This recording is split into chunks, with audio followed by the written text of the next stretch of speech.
Is Colorado a legit contender in the Big Ten? Well, I'm going to start with saying this. Got that AP on my wrist. Perfect timing, yeah. Yes. Of course they are, JB. Why wouldn't they be? They're 3-1 right now. Had a one fluke loss. They went out there. They didn't put their best foot forward against Nebraska, whatever. It happens sometimes. At the end of the day, these guys are 3-1, exactly where they want to be. Most of y'all did not have Colorado going out there and beating Baylor. Say what you want to say about Baylor. I understand it's not the same Baylor of old. It's not the RG3 Baylor, but that's still a respected program, and that's a respected victory that you get over them. I saw perseverance. I saw toughness. I saw grit. I saw togetherness. I saw a sense of we will not give up. To go down there on the final play and to make it happen, to make the extra point, to take it to overtime, to go into overtime, to continue that same momentum and to score just like that.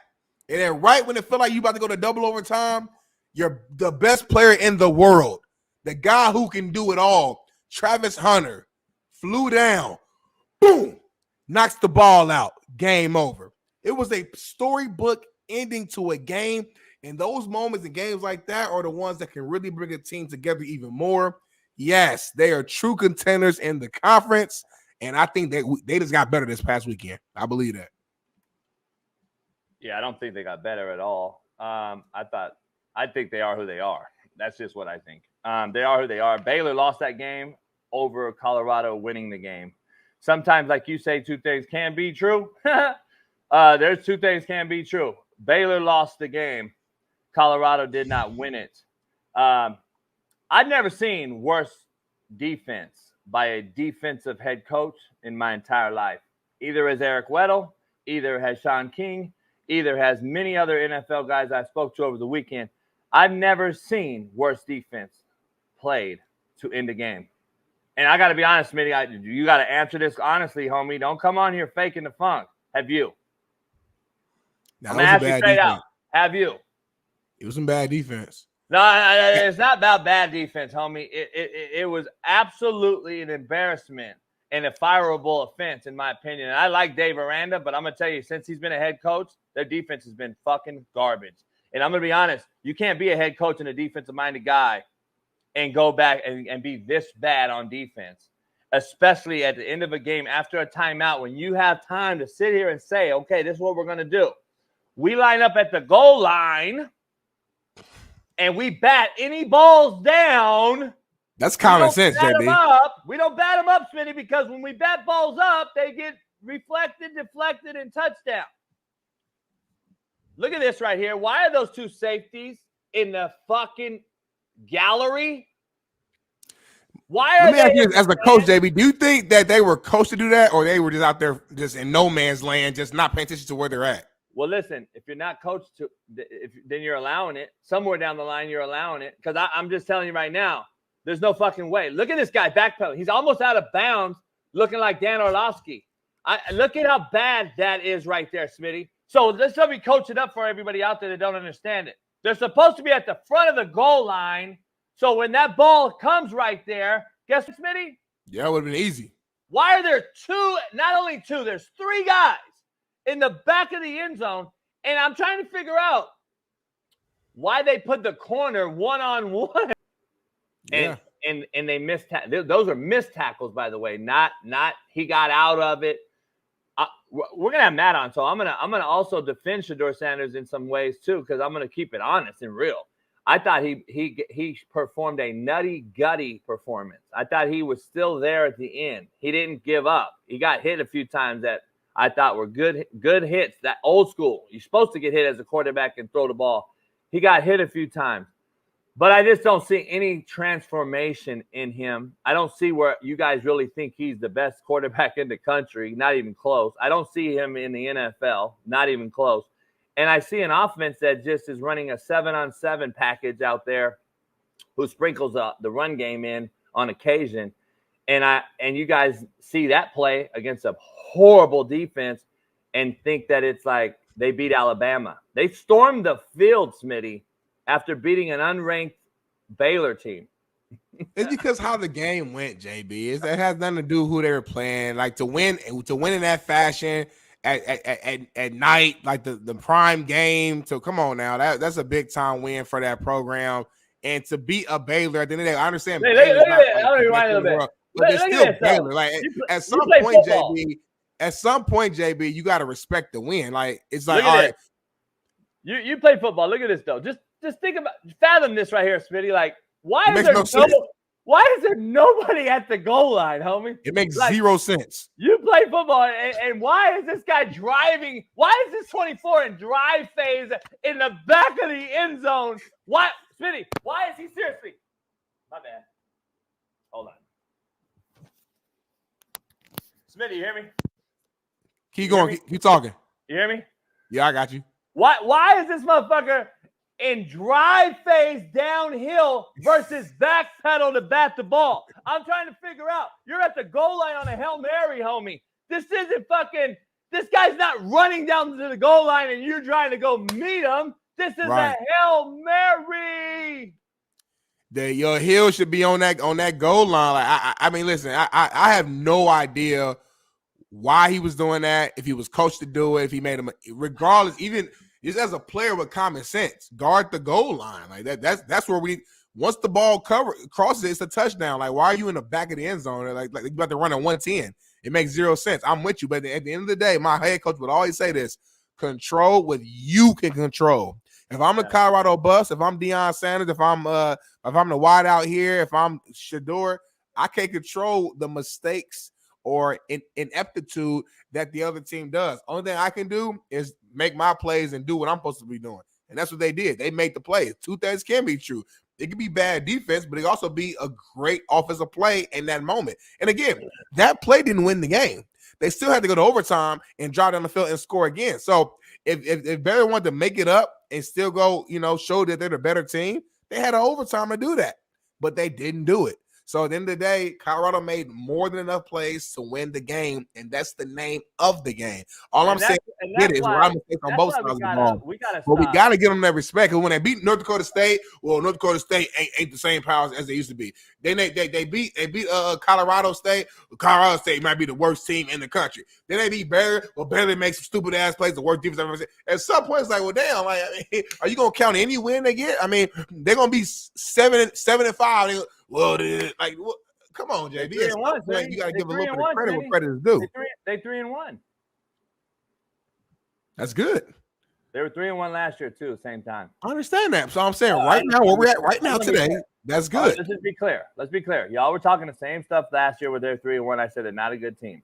This is not a good team this year either. Okay, I'm just gonna be honest. I'm telling you guys every single day that football is fucking watered down. But what do I know? You guys. They continue to win, and I said two things can be true to start the show that Smitty always says. Guess what? They are.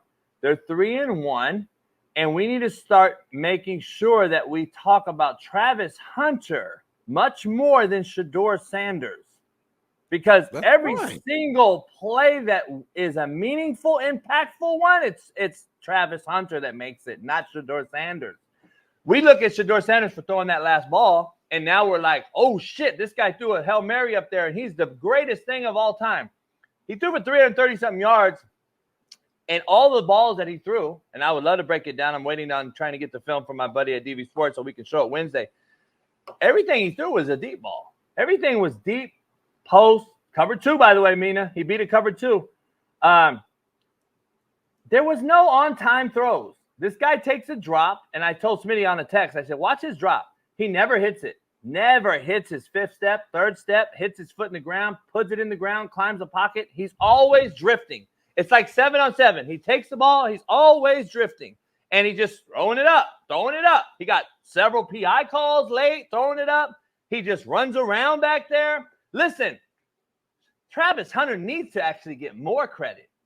But he plays video games. He's actually quiet on social media. Doesn't really talk too much. But he goes out there and makes fucking unbelievable play after play after play. He's hands down, in my opinion, if it's not mentioned, if he's not right now, because Colorado's 3-1. So right now, I know it's too early, but Heisman talk, he needs to be one. I agree. Number two needs to be the running back at Boise. Yep. If we don't start talking about these Ashton guys, Genty, right? Ashton Genty. if we don't start talking about these guys early, then what happens is let's just call it a quarterback award and just leave everybody else out of it, dog. Because there's not a quarterback in the country right now playing better than Travis Hunter or the running back at Boise. Now, the problem is down the line, will either team be bowl eligible or even in the mix of a playoff, which we know carries weight in Heisman voting. So there's where you fall off. And then they go to the next guy. They go to the next guy who's winning, Smitty, and they'll put these guys in there as Heisman candidates, and you'll get the Dart at Ole Miss. Say numbers wise, I was gonna say Dart is balling numbers wise, but they ain't played nobody yet. You know, that's what I'm saying. And and either it's Colorado. See what I'm saying? And then your boy from Tennessee. But the thing about Colorado, the difference is Colorado's not that great either, though. You know what I'm saying? It's different. Like Ole Miss is an actual great team playing against nobody. Yeah.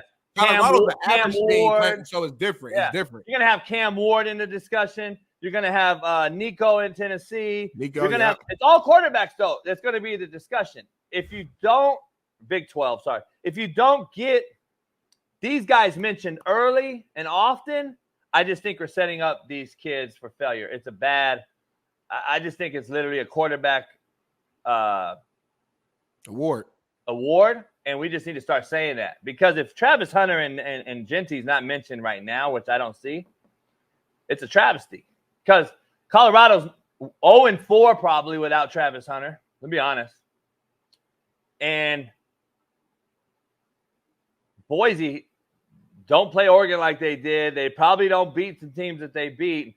And I just don't – I just – you got to really start to evaluate the Heisman on a different level. I just think we're giving away the awards to an average fucking quarterback at the end of the day. Like, because at the end of the day, we go, oh, well, Michigan's undefeated. Let's put J.J. McCarthy in the conversation. He wasn't close to being no Heisman Trophy winner. You know what I'm saying? But towards the end of the year, it got close to that, you know, because they were undefeated. They were in the mix. Quinn Ewers would have been the front runner. Quinn Ewers gets hurt. Will Arch Manning now be in the mix? I'm telling you, that's what they do, dog. Travis Hunter, to me, is the best player in football. I agree. But my worry is he'll never get the notoriety because their team won't be in the mix late in the season. And now you're going to have a conversation where, well, Colorado's not good enough. And they'll use that excuse for the kid. I thought the Heisman was the best player award, period. We've changed it over the years, and now we act like it's the team and the player. Like, nah, man.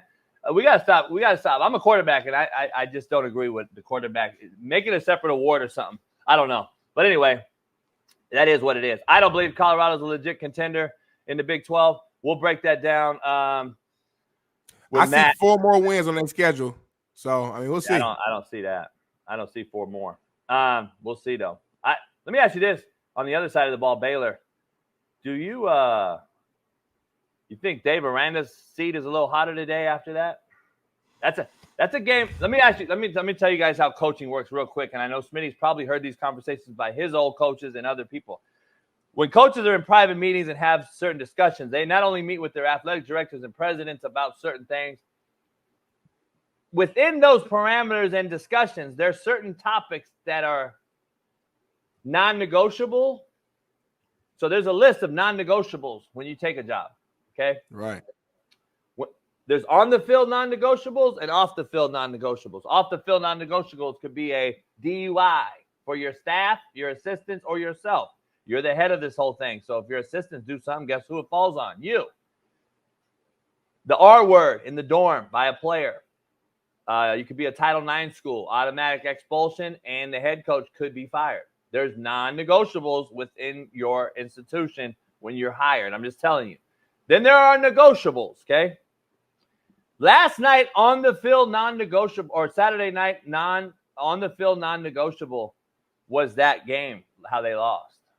The manner that they lost, the fashion that they lost is a non-negotiable. I'm just throwing that out there and breaking it down.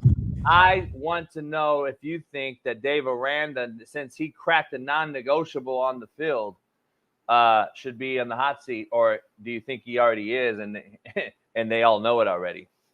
I think he already is on the hot seat, and the seat just got even hotter. I mean, if I'm not mistaken, please correct me if I'm wrong, but since he's joined, I think he joined Baylor, officially got hired 2020, I want to say.